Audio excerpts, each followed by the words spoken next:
এসেছিল সুবিধা করে আমি একটি ভাত খেতে যাবে যখন আসে আমি খেতে এখানে গেলাম হয়তো শুয়ে পড়েছে জামাই নিয়ে আসতে সেভাবে খোঁজ করি সকালে খোঁজ করছি বলছে কি আমি দেখিনি। আমার সকালে আজকে একজন ফুল তুলতে এসে দেখছে পড়ে আছে, কিন্তু প্রথমে লাশটা চেনা যায়নি, ওই ড্রেনটায় পড়েছিল।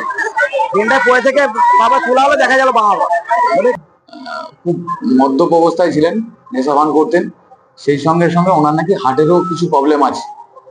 তো কালকে বৃষ্টি হয়েছে, তো কোনো কারণে হয়তো ড্রেনের দিকে প্রস্রাব বসতে যে পা পিছলে পড়ে যেয়েও এই ঘটনা ঘটতে পারে। হার্ট অ্যাটাকও হতে পারে, অথবা পড়ে যেয়ে কোনোভাবে ডিসব্যালেন্স হয়েছে, এই ঘটনা ঘটতে পারে। তো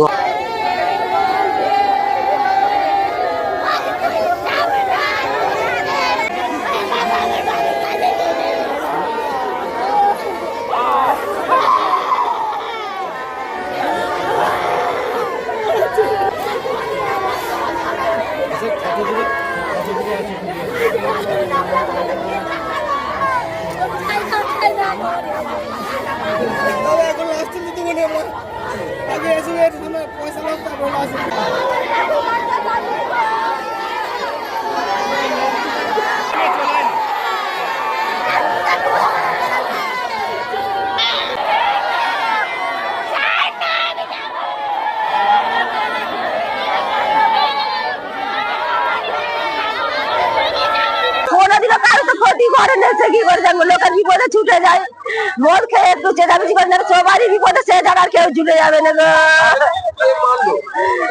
আর বলতে পারবো না।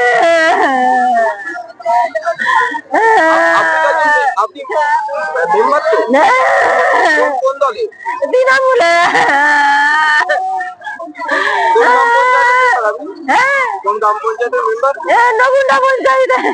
আপনার নাম কি?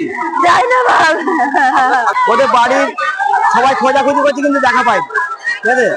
এবারে সকালে আজকে একজন ফুল তুলতে এসে দেখছে পড়ে আছে, কিন্তু প্রথমে লাশটা চেনা যায়নি, ওই ড্রেনটায় পড়েছিল।